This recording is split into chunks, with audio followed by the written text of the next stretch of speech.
Hi everyone, it's Michelle Lightworker here and welcome to Enlightened Conversations. I have a wonderful guest today, Michelle Mann. Welcome, welcome. Hi Michelle. How cool Lovely is to this, have two you. Michelles? I know, Michelle. Great to have you. Great to have you being able to talk about all the beautiful work that you are actually doing in the world. For those of you who don't know Michelle, I'm going to give you a little brief introduction on who Michelle is. Michelle Mann is an author, artist and creator of the Gold Lotus Oracle Deck and book. Michelle is a numerologist, spiritual reader and Reiki Master. In South East Queensland, Australia, she teaches art therapy and spiritual guidance to empower others to express themselves emotionally as part of the healing process. I love that, and so much in common there. And just a little bit about Michelle's journey. After the loss of her husband, Michelle went searching for meaning and found the tarot. And in London specifically, she began discovering the answers that she so soundly sought and eventually created Gold Lotus. And the Gold Lotus Oracle Deck is a multifaceted in that it's a deck that can be used alone for guidance, for readings, for others, and also to include in healing practices. So, we'll talk about a bit about that today as well. So lovely to have you, and I'm really looking forward to learning more about just about everything that you do and your journey. And so thanks very much for being here, Michelle. Oh, thank you, Michelle. I feel really honoured to be here. Yeah, so funny because I bumped into you at the Discovery Expo about a month ago now, and I'm like, we know each other, and you're like, yes. You attended one of the meditation circles back in, I think it might have been way back in 2014 when I had the centre in Caloundra, the actual physical centre, and we did meditations. Yes, it was part of a group that I met you in, and I actually had only just started the Gold Lotus Oracle, or the thoughts of doing my own deck at that point. I didn't have a name or anything for it back then. So yeah. Wow! Oh my God! And I must admit I didn't even know that you were doing that at the time. When did you tell me a bit more about what your timeline of when you started doing it? Because I'm really curious. Yeah, well, it's been roughly 5 years that I've been working on this project, and it just comes in as part of a lot of the things that I've learned over my lifetime, and I've put it all into a sort of an easy guide for people. The oracle's really just something that is a tool for people to use. But I was finding, because I'm a tarot teacher originally, and I found that people were needing something that was just a little bit more basic than the tarot, because the tarot is quite structured and it does have a lot of facets to it, and the oracle just seems to give you sort of a basic tool to use so that you can just look at it daily or whenever to get some inspiration from it. It's been a 5-year journey. And I mean, I find it really interesting that you've had the experience with the tarot, but then you've been guided to create something that is specifically unique to how you like to work. I love that. And tell me more about that process. How did you get the information? What was it like for you? It was a little bit hard at the beginning to know where to start. And originally I started sort of bringing in the artwork, and as I was channeling through different things, different objects come in, like I'd get faces, and then sometimes I'd get animals, depending on what was happening at the time. And then a lot of information would come through as well about what the meaning was behind that image. And so I was finding it hard to go from my artwork to actually writing about what the feelings were behind it all. And I'd go back and tap into it again after I'd sort of finished the art piece, and then go into the writing part of it. And towards the end more, though, I put a lot more together about the book. So the book came sort of after I did the Oracle deck. Yeah.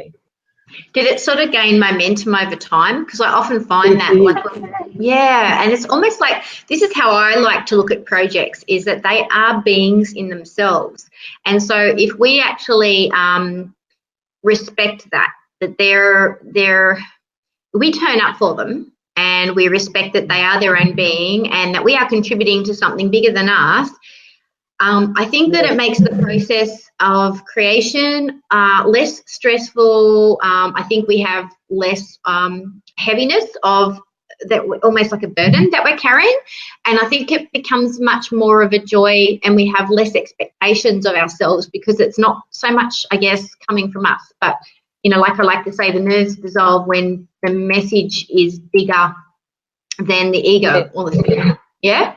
Yeah, and it did build momentum as I became, as I built the images. The speed just really accelerated towards the last 12 months or so, Yeah.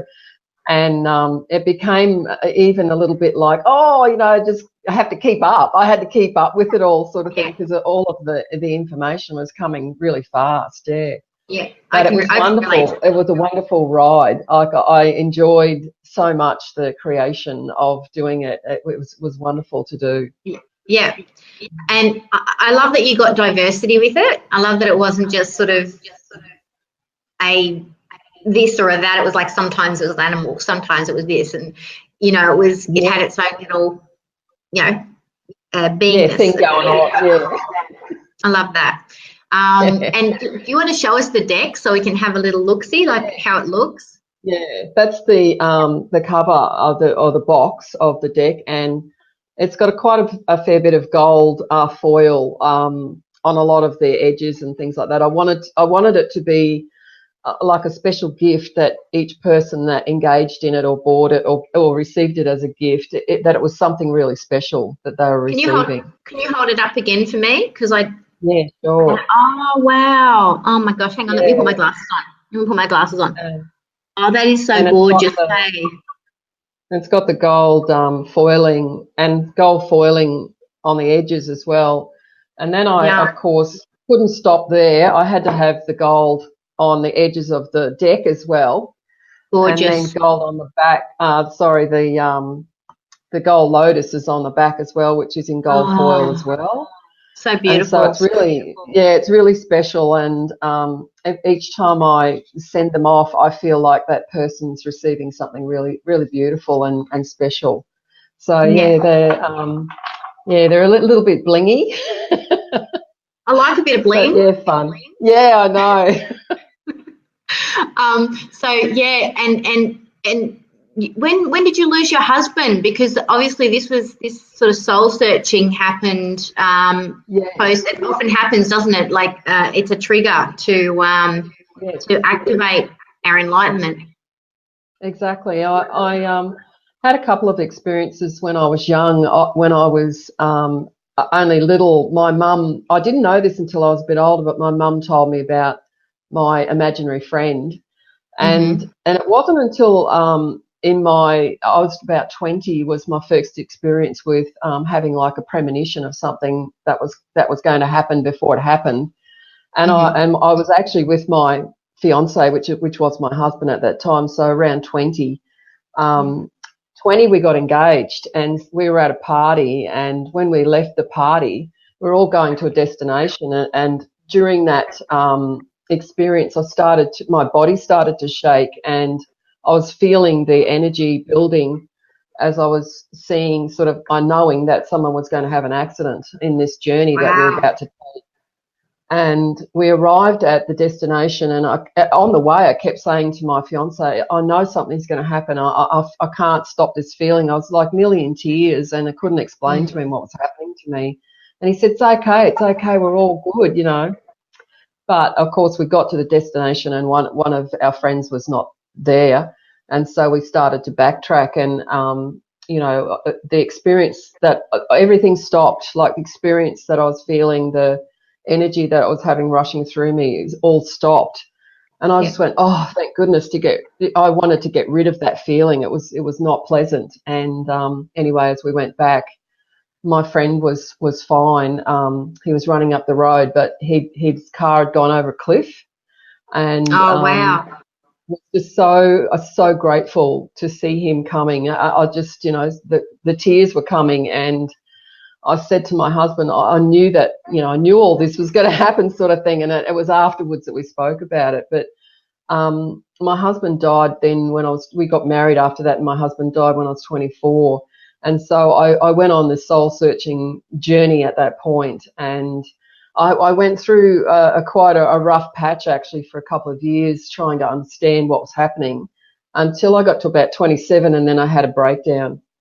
Yeah. And that then led me into counselling. I went then through to I went and I took about 3 jobs at the time and saved up all my money to go to London, you see. That was one of the experiences that I wanted to do, and went with my girlfriend, and we lived over there for 12 months together. And during that time was when I started stumbling across things, actually.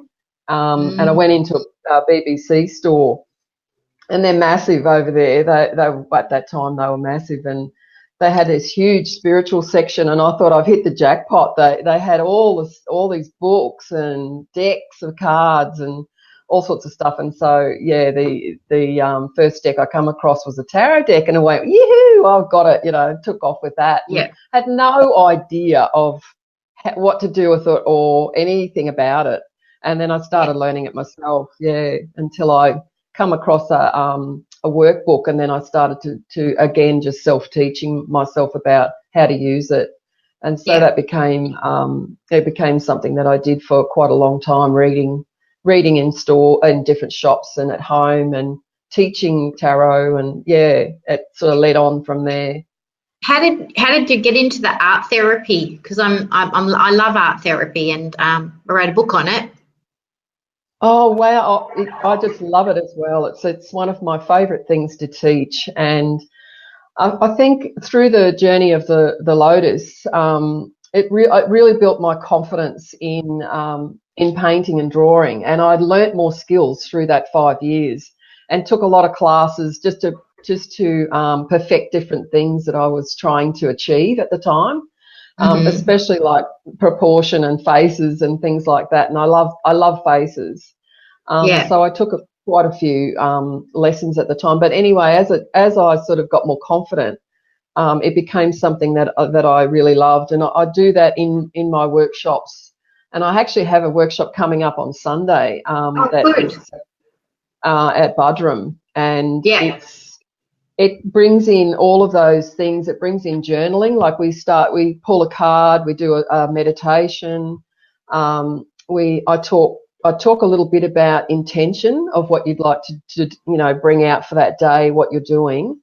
And then we go into what the card you might feel about the card that you've pulled, and start to journal. And then by journaling about what you're feeling, you're just quietening your mind enough to sort of go into your subconscious, and then that gives you a little bit of depth to what you're doing, and you're tapping into the true self rather than the chatter that goes on in your head, and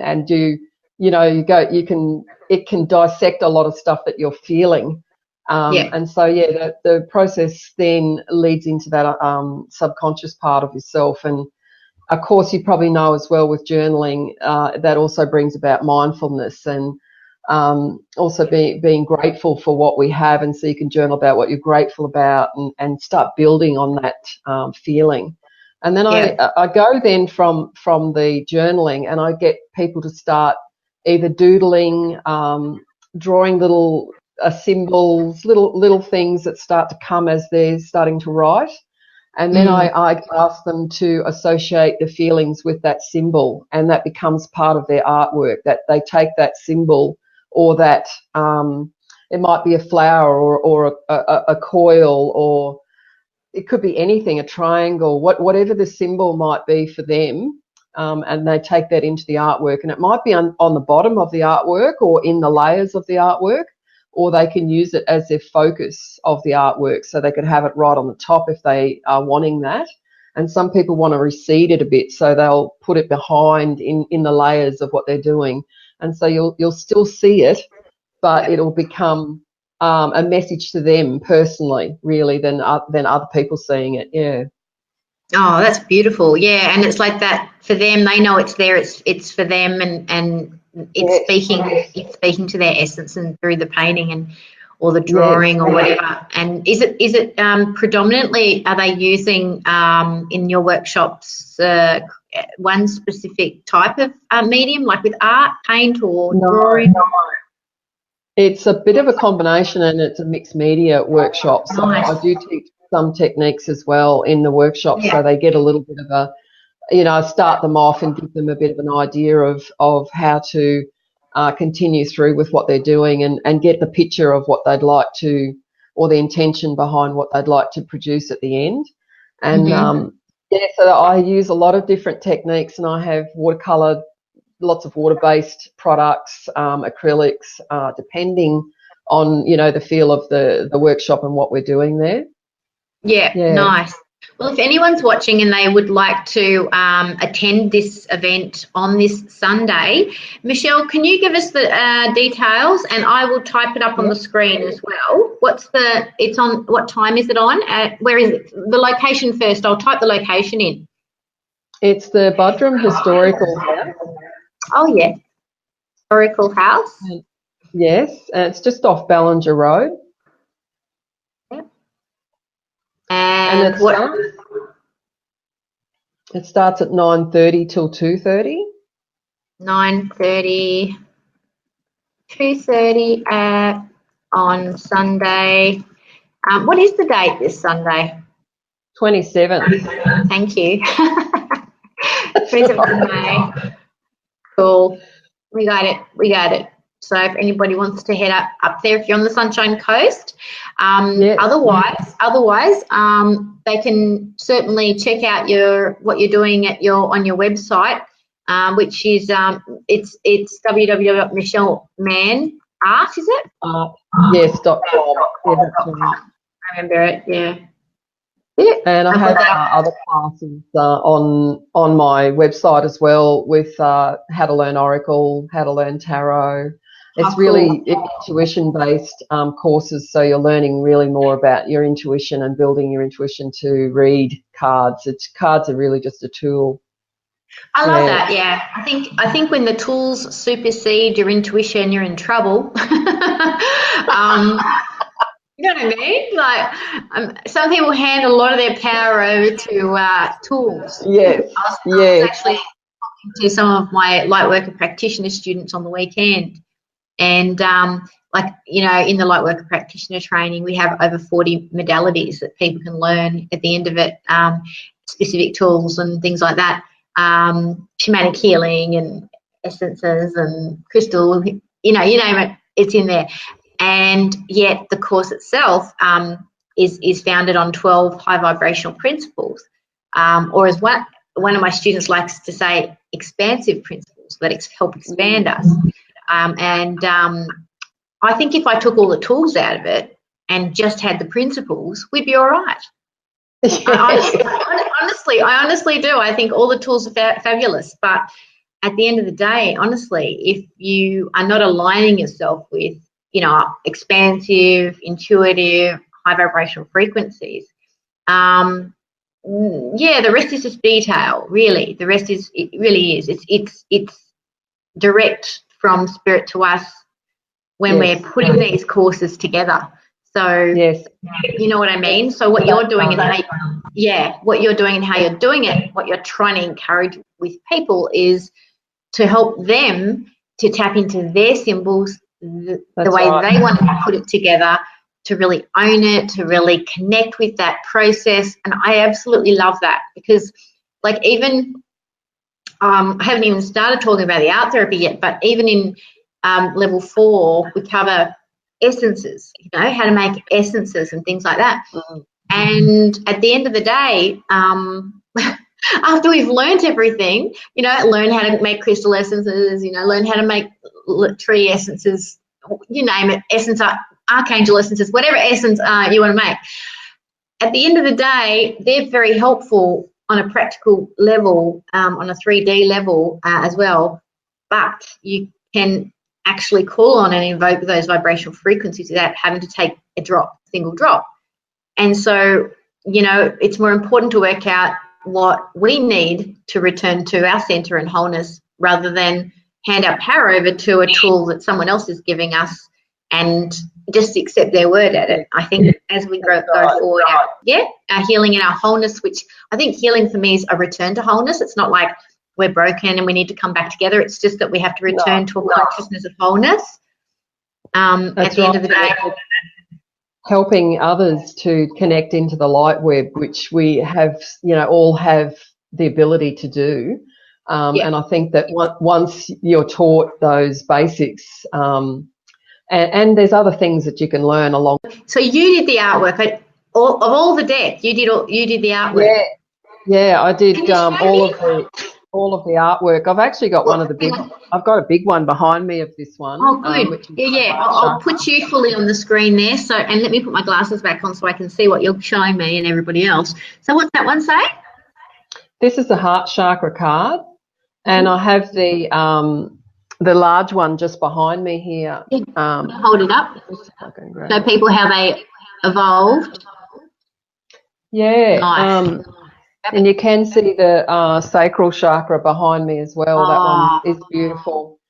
And the only abstract one that I did in the deck was the rebirth card, and I'm not sure why that happened, but that's the rebirth card. It's beautiful. It's got a face in the bottom, down in the bottom here. You can see the face, and there's a tree growing out, and so it's rebuilding after destruction, I suppose. And the travel card's beautiful. It's one of my favourites. Gorgeous. Oh, I love it. Amathea, she's the beautiful mermaid. I have a few angels in my deck. This one came to me very strongly and is around people who have passed over, and she comes to comfort you. Base chakra. Can I ask a question about one of the cards? Sure. Would you like me to pull a card for you? Maybe in a minute, but my question is the travel card. Yes. My question is, I saw some poppies on there, and I'm wondering whether or not that card pertains to not just physical travel, that we're talking about life after death and things like that as well, because that's the thing that jumped out at me when you showed me that. It's about also astral traveling, dreaming, yes, all of those unseen travels as well, yes, definitely. And it can even go a little bit in past lives, this card as well. Yeah. So, travelling back in time, although there is a card that is past lives in here. Yeah. But, yes, definitely. Are poppies about remembering? Yes, because they're part of our Anzac. You know, that's the symbol of our Anzacs, which is definitely about death. Yes, as well. Yeah. And I was just thinking, remembering. Yeah, and you were just saying about past lives and things like that. So when I'm just feeling into that card, and it just really spoke to me, and I did feel I kind of almost sort of saw a whole, past life experience of myself in that card as you showed me that. That was really powerful, actually. Wow. Okay. Very powerful energy in those cards, Michelle. It's interesting too, because I feel that travel is, or if we engage in travel in our lives, I know for myself, when I went back to Europe, when I was in Europe, I had a lot of things happen where I felt I've been here before. I knew this place. I felt comfortable. I can't explain some of the things that happened to me. And also just not long ago when my husband and I went to Cambodia, and I had a past life experience when we were at the temples there. And that definitely was an experience that even now I still get emotional about. It's a strange connection that I had, beautiful connection really that I had, and another conversation, I think. Yeah. Story. It's so funny. It's so funny because I can feel the emotion there.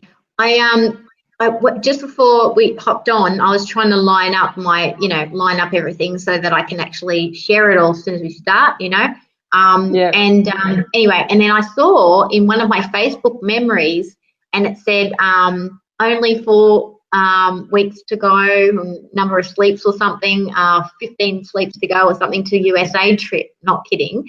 Wow. This is last year. And my husband and I were speaking about our excitement because 16 weeks from today we're traveling to Europe, and so I had to actually write it, share it, and say, oh, so excited! 16 sleeps to go. 11 countries, Europe, can't wait. And I just find it interesting that you just mentioned that because it's really. Yeah, I feel like not only did the car speak to me, but obviously there's a lot going on around, I think, the activation. Can I just share this with you? When I went over to the US last year, I was feeling that maybe the actual travel of going to different places was going to feed me something. But what happened was when I actually got there, to my surprise, and it's not like I wasn't fed, I did feel fed by so much and it was amazing. It was more like I could sense that I'd get to a certain place and then I was adding something to it, like an activation of some sort. And so I'm feeling like I'm wondering if that it's like this symbiotic kind of relationship that we have when we travel, is that we're bringing something also in this physical form with our energetics on board, even though we're all connected and we're one and we don't have to. We can astral travel too, and I know, and I've done this. But what I mean is that there's something that on a physical level we need to be there, and we need to have this symbiotic relationship. Because when I got back from traveling last year, and this has never happened to me before, when I got back from traveling last year, I could have kept going. In previous travels, I can't wait to get back home. And for some reason, I think there's been a big shift in what I'm maybe bringing to things, and I'm really excited about going to Europe for that reason.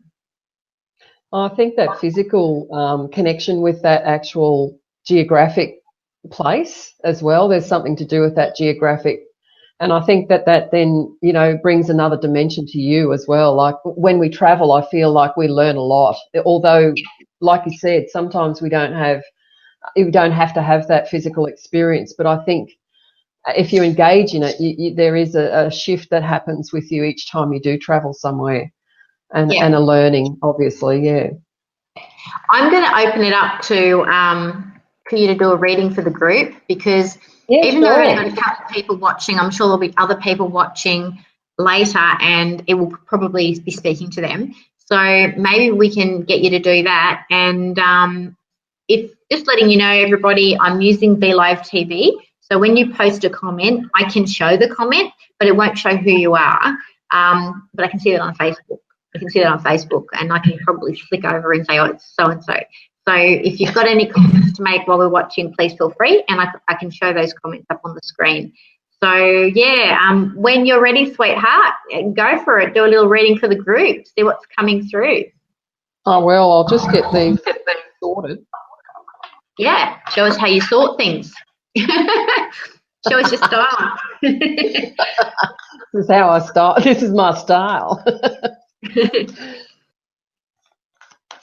I was going to also share with you too that a lot of the trips that I do, I journal about them, and so I create a journal before I go, a few weeks out before I leave, and then I fill it. I take a few little things with me, just little journaling tools, and I use it along the way on that actual journey to write about what experiences or things might happen. So I'll share that with you in a second, but just taking a card out now for the group consciousness of those around us.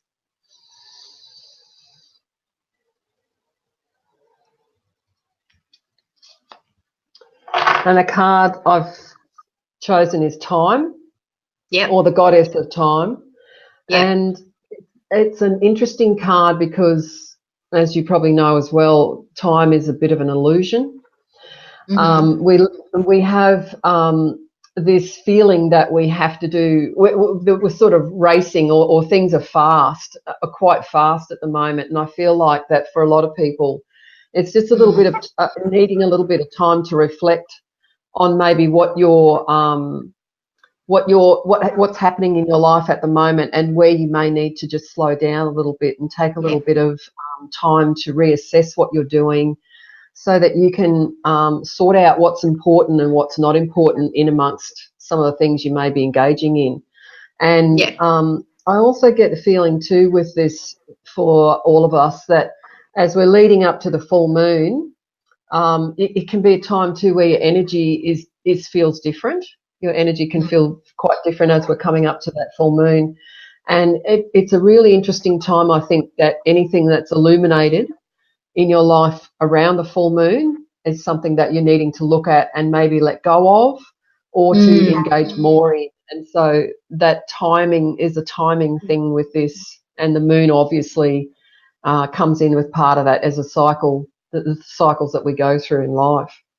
Nice. So, I like that. And the moon's in here. He's right up in the top bit there. You can see him. Oh, cute. Right next to the clock. Yeah. Hang on, I'll just make it bigger. Show us again. I'll make it bigger.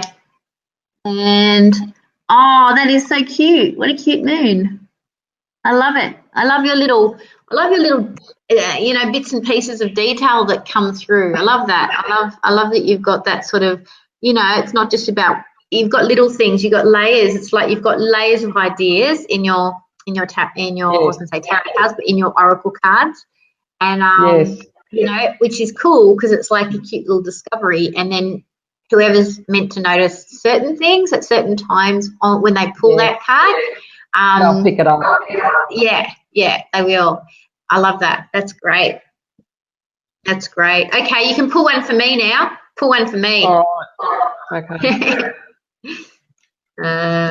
Reading for Michelle. I should put Lightworker, not for you, because it'll be for me. Oh, someone made a comment. Hang on. Someone made a comment. Oh, good. Good, Charlotte. Hang on. You came up and your name came up, and I'm wondering whether or not Be Live TV have actually fixed this now. So Charlotte said, I've been thinking about time. I don't have enough time in the day to get the day-to-day things done, as well as looking after my spiritual self. My spirit is missing the attention I once gave it. Lovely cards, beautiful detail. Yeah, I agree, Charlotte. Do you want to share your response to Charlotte's comment, Michelle? Yes. I was just going to ask, Charlotte, do you have children? There's Michelle's card. I just want, while waiting for Charlotte, that's your card, Michelle. Doorway of Life. Wow, that's beautiful. I was getting the feeling that your this is an interesting card as well, because if you can see the stone steps at the bottom here, if you were to walk up those steps, grab hold of that handle and open that door and walk through, what would be on the other side for you. And I'm getting a feeling of you. I feel like it's a leveling up in what you're doing. You're going to be connecting with many people, and I know you already do that, but this is again on another level. And so there's a shift coming where you're going into either another area or being invited into something else that's going to then expose you into another area of a lot more people, and being able to contact more people with what you're doing. And something else that came out earlier was just before I started the talk with you, the conversation with you this morning, the Spirit Wolf card was the card I took out for the intention of this talk with you. And the Spirit Wolf is about connecting with within your community. So being asked to move into your community more and work further into the community. So there's something obviously coming up around that as well. Yeah. Thank you. That's awesome. I'll just share this with you before I share Charlotte's comment. Hang on, let me see if I can get. Oh, hang on. I'm going to actually get myself up on the screen here so that people can see it. See if I can get this. I know it's hard to read, but I think the journey is a waste of time. Make the most of every closed door, limitation, and open window. That's what I posted on Instagram the other day. I remember having this conversation. I know. So spot on, because we only look at a closed door as a closed door. We don't actually usually go, it's a freaking awesome opportunity for me to do something else, or look in another direction, or maybe, like we were talking about, time for everybody else, and also myself, obviously, and just feeling like, making the most of our time, like maximizing our time. And how do we do that? Like, sometimes we judge so much about these closed doors, or these limitations around us, whereas they could all be like completely different. They're just these invitations for expanding ourselves in other ways,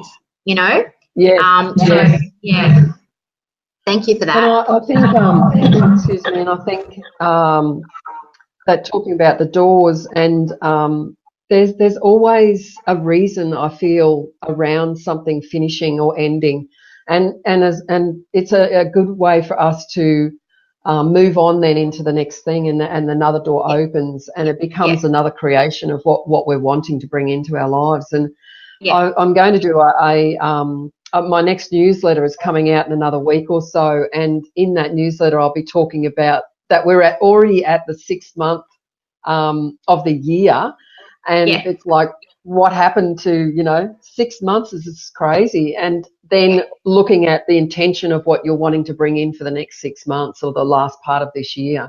And so that newsletter is going to be based around looking at the intention of what you're wanting to bring in. So I think it's interesting that that we're talking about all of this, and it all just adds into it all. Yep, and Charlotte's, and also I've got more to say on mine, but just to flick back to Charlotte for a minute. Charlotte said, she's got 2 children. She's got a daughter called Mia, aged 1, and a son, Noah, aged 5. Did you want to give her a bit more of an in-depth reading? Yes, I was going to say, Charlotte, that like I was just mentioning a couple of minutes ago about prioritising and really just sorting through what is important and what's not. And I think we can get caught up a lot in, I've got to do this, I've got to do that. There's all these things, and I think sometimes you've got to say no to some things. And so it's okay to say no sometimes to some of those things. And having little ones as you have, they need you at this time. They do have, they've got such a lot of, you need such a lot of energy to give to them as well. And so they're the priority really at the moment. However, I still feel that you need to then try to organise some time for yourself, even if it's just a massage, an hour or so out just for you to go to the shops. You've got to slot those times in and try to organise those things into your schedule so that you're actually getting something of value yourself as well out of that whole thing. So I hope that helps a little bit. I get the feeling too that with Charlotte's older one, he might go to school next year. I'm not quite sure of his birthday, but I get the feeling that there's going to be a little bit more freedom coming in as well. So that could be really helpful.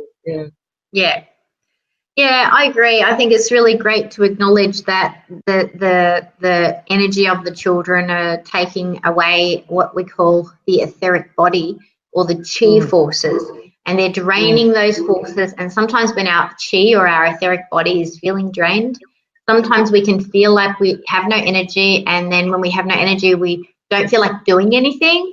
And so it can kind of be this vicious cycle.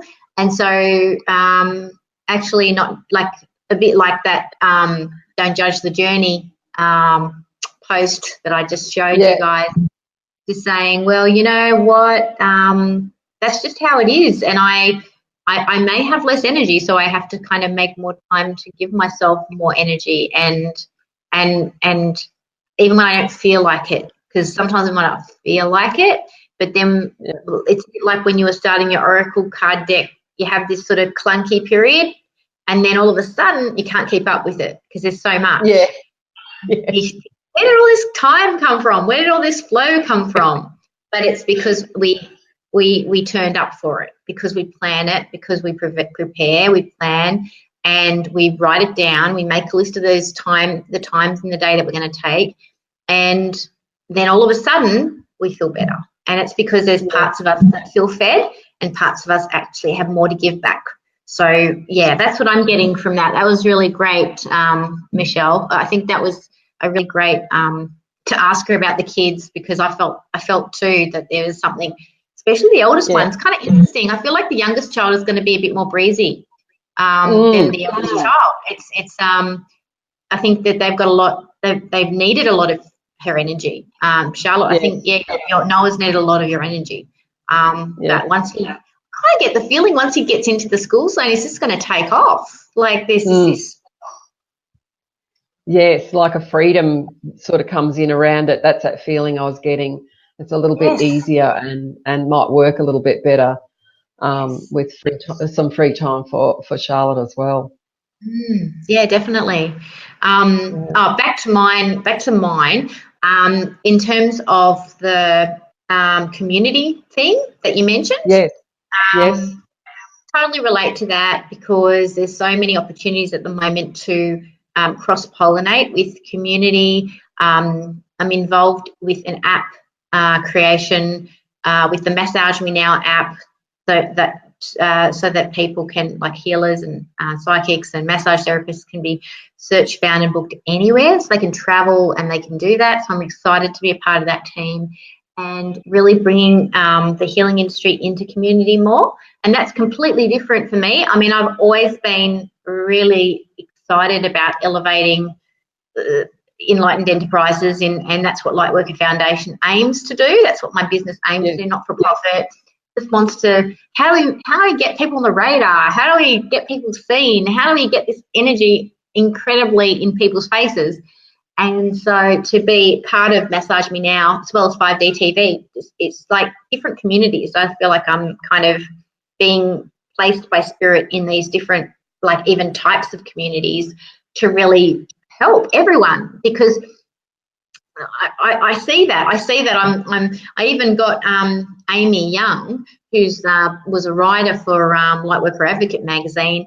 She was writing every month on the principles and everything, and then I couldn't keep up with magazine because I just had so much going on. And she sort of followed me up a couple months ago and said, "Hey, you know, are we doing anything with the magazine?" I was like, "Oh, I just hadn't had the time for it." And she said, "Oh, well," I said, "You know, do you want to be involved more?" She's like, "Yeah." I said, "Do you want to be the editor?" She said, "Yeah." And then all of a sudden, it's bringing everything back together, and I just feel, for me, that light behind the door is, looking for those, noticing those opportunities when they're presented and going, yes. Not, "Oh, I've never done that before. I've never been part of app creation. I couldn't possibly." Or, "No, I couldn't have someone else editor of my magazine that I created." You know, all that bullshit. I've never really, you know, made films and that kind of thing, high quality. I couldn't do that. I couldn't be the executive producer of 5D TV. It's like, why not? Sure, I can. I can do that.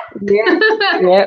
And I feel like there's either a foundation or a large group that is going to ask you to come in and be a part of that. So it could be quite interesting just to see the shifts over the next couple of months with you. I feel like there'll be a few things coming in. Yeah, very interesting. Charlotte just said something. Let's have a look. So she said, "It's actually the opposite. My daughter is very breastfed and demanding of my energy morning and night, and Noah is at school. We're getting into the routine with Noah, which is amazing." Michelle's actually put some cards up the other day, and I was drawn to the spirit horse. Your words are very touching, and my heart hears it all. Thank you. Oh, that's awesome. Thanks, Charlotte. Beautiful. Thank you for more information. And maybe it's that combination, like in terms of personality, maybe it's that combination of Noah being at school next year and her coming more into herself and not so much being breastfed, and it's a combination of things. But yes. I think just personality-wise, I keep getting that she's just going to be an easier child. Yes, I was feeling that too. Yeah, oh my God, breastfeeding. Do you remember I used to have the glass of water, sitting there, hydration, whenever, I tell you, Charlotte, whenever I used to breastfeed, seriously, I would feel like I had the life sucked out of me. I just had to, you know what I ended up doing? While I was breastfeeding, I ended up meditating. That's what I had to do. And I had to imagine that the angels were sending me light, actually, while I was feeding, because I was so tired. I was so tired from breastfeeding. So was I with my son. He was my second child, and he needed more than what my daughter did, and it was really hard to keep up with him at the end there. Yeah, of his 12 months. When he was 12 months, I had to give it away. It was just, couldn't keep up with it and doing everything else that I was doing. Yeah, my second child I breastfed till 7 months. My first child I breastfed till 15 months, and she gave me up. But my 7-month-old, I was just like, you want food? You want food? Hurry up. Spirit horse. Yeah. Oh my goodness. I can relate to that. Yeah. So yeah, that's cool. And let's pull one for you, Michelle. Let's pull a card for you. Might as well. See what pops out. Yeah. I just put it up on the screen. So I've got where is it? I don't know if I can find it. Where is it? Oh, there it is.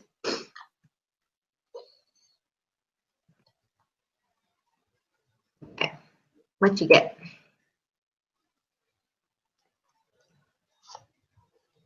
Willow.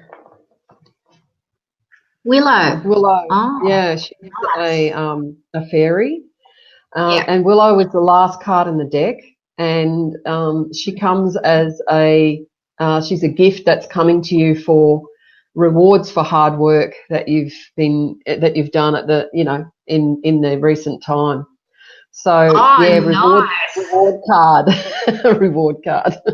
I love that. How cool is that? She's got pink fairy floss hair. Gorgeous. Yeah. And you know what I was also getting? I was getting this feeling of something new coming as well. Like a new project or a new book or something new. Because the outcome of this deck, this Oracle card deck and the book and everything, I just feel like because it's birthed and it's out there and it's alive, it's now freeing up your energy, so then you're actually being able to move, expand into, it's been a project, like it's big, not cumbersome, but at times feeling cumbersome, but energetically expansive the whole time. But then it's like getting it to that technical completion space kind of is what it is, and it can be a bit gritty, and so now I'm getting that there's something else coming through that's going to be like feel like a lot of expansion and creativity, something new. I've been feeling that for a little while, of a little bit of a new direction, and feeling that energy coming through in the last 2 months. So yeah, spot on. Thank you.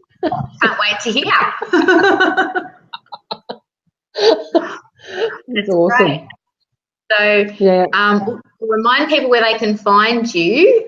So we've got MichelleMannArt.com, and Michelle's got a number of workshops that she's doing for art therapy, helping you to connect with your intuition and your guidance and creating your own way, which I love, through using the arts, which is wonderful. And do you involve, if you've got something coming up on Sunday, the 27th of May, which is this weekend, at Buddy, at the historical, what's it called again, the historical building? Or house. Historical house. Yeah. Budrum, Sunshine Coast, Australia, 9:30 to 2:30 p.m. Can I just ask you this question as well?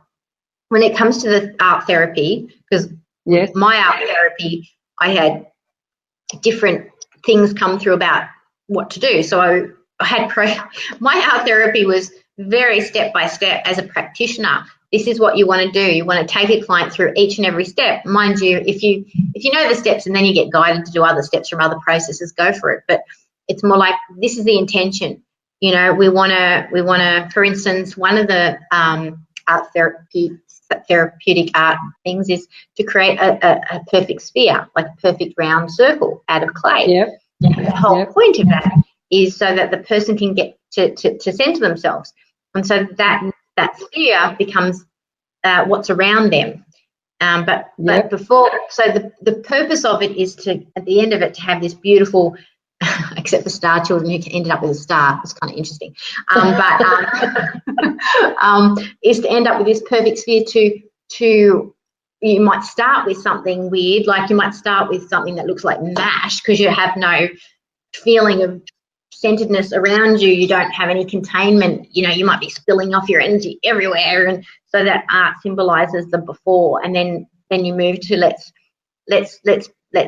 create that for you, and then it's a resource, you know. So my therapeutic steps were really taking people from somewhere to healing, wholeness over there. With a specific thing in mind. So for instance, if we want to heal our anger, or we want to process our grief, or we want to become more centered and be aware of our boundaries, or what have you. So do you do like those kind of things, or is it more exploratory and more about that building of intuition and that kind of thing? It is similar to what you've just been talking about, where when we take the card and we do the meditation, I take the students into a place where they start to feel rather than think, and then when they come and start to journal about that feeling, I then start a series of questions, and I ask them, what colour were you drawn to? What do you feel about that particular feeling to do with that card? And then I continue with a series of questions around what they might be seeing or feeling about that particular thing or that meditation that they just went through. So it can bring up what we might label as negative feelings. And then when that does happen, I ask people to then, how can you change that negative into a positive? What would you do to shift that energy? And I start getting them to think then about, for instance, if it brings up, like you said, about anger, I get them to go into it and feel that, and now what would you be able to do to shift that now into a positive thing? And anger can be such a propulsion feeling, because it will push you sometimes in directions that you're not expecting. And totally. There's such an energy behind it. Yeah. And when that happens, then I get them to keep feeling into it. Okay, where will it take you, and how do you feel now? So we start to sort of work with that energy of what they might be trying to express there. And then as it keeps sort of building, it starts to shift, and it's really interesting. They end up with something nearly completely different sometimes to what they intend or they think they're going to do. And so that also is an awesome thing to watch.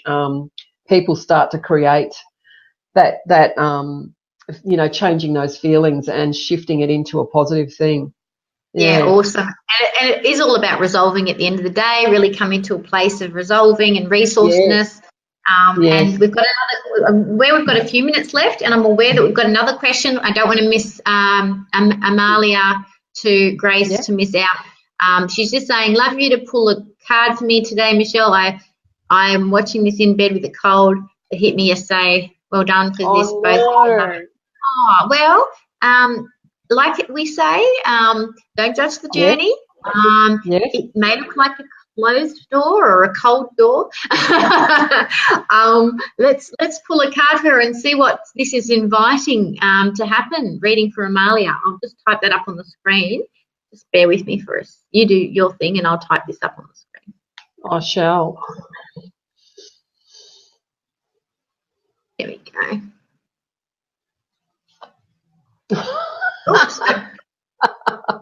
The card of time again. Oh, wow. So, interesting that I was getting the feeling that for Amalia, I think it's Amalia, yeah, that there's something that is needed to be revisited or looked at again. It feels to me as if you're needing to go back and look at something you may have missed, or something that needs looking at again or revising. So there's something that's coming up that I'm feeling the need to go back. So needing to go back a little bit. So this could be like a little bit of a full stop.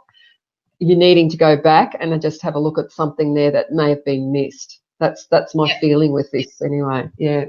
Yeah, and it's interesting because, Amalia, I think having a cold makes us stop and take time out. And like you were saying before, Michelle, about reflecting and reassessing, and maybe it's about, all the stuff that you said earlier too is just so relevant, isn't it? When you've got a cold and you can't do anything and you're stuck in bed, and well, maybe you can reflect a little bit, and maybe it's just such a beautiful gift for you rather than, oh, I've got a bloody cold and that kind of thing. Oh, and I know we've only got 5 minutes left, but I do have another question from Charlotte. She's just said, do you have to be able to draw or have any artistic flair to be able to do your classes? I cannot draw if my life depended on it. Me neither. No. Right? Me neither. I'd fail. I'd be dead. No, you don't. It's a little bit of a process that I take people through, and because we're only in that space for 4.5 whatever hours, I usually have a sort of an idea of how to take you into something so that you can at least get 3/4 of it finished, and you know how to finish it if you went home. And no, you don't need drawing skills. I have lots of beautiful stencils. I bring lots of things along so that you have a lot of tools there that you can just grab if you're needing, pictures of different things to help you to put down what you're doing. And I also help you a little bit with that as well. Yeah. So no, you don't need a lot of skills. It's come with a bit of an open mind and a bit of fun, that you're going to have a bit of fun that day, because it's quite a fun day. Yeah, it sounds like fun. The book that I wrote for the Lightworker practitioner training that has all the therapeutic processes in it, it's called Playing in the Light. Oh, Michelle. How beautiful. Yeah, and it's like, the light, the door, and that playing. I mean, it is about just letting our souls play. And sometimes I look at the book I wrote with all the steps and I think it's so contradictory, but it's not, because once you have that sort of idea as a therapist, when you're taking someone through, you know the intention. The intention is we're going to look at this or what have you, and then you just let them experience. You just let them feel, and you let the magic of the colours and the shapes and that's just all there anyway, and it just starts to emerge. It just starts to become more concrete. And people sometimes say to me who have problems visualizing or have problems with meditation, they have no success with it. I think they say, oh my God, I can do this. If I can see something, I can actually relate to this. And so for those people watching, if you feel like you're a little bit challenged with meditation, this is a really great opportunity to help you to see what's inside come out and get some Well, thank you so much for joining us and educating us and sharing your beautiful cards and your energy and your wisdom with us, Michelle. I really appreciate it. Thank you, Michelle. I'm really honoured to be here, and thank you so much for inviting me on. You're welcome. And for everybody who wants to know what's happening next week on Enlightened Conversations, I have the beautiful Lauren Kerr. She's joining me. She knows all about everything extraterrestrial. She's takes people out to look for them. She's in the new film Arenda, which has just been just come out last week, and she's going to be my guest next Thursday at 11 o'clock, which will be awesome. I can't wait to ask her tons of things about what she's seen, experienced, and She comes from a really love-based rather than fear-based place, which I really love, and I'm looking forward to her joining me next week. So thanks everybody for tuning in, and we will see you next time. Lots of love to you all. Thank you. And bye. Bye. Bye.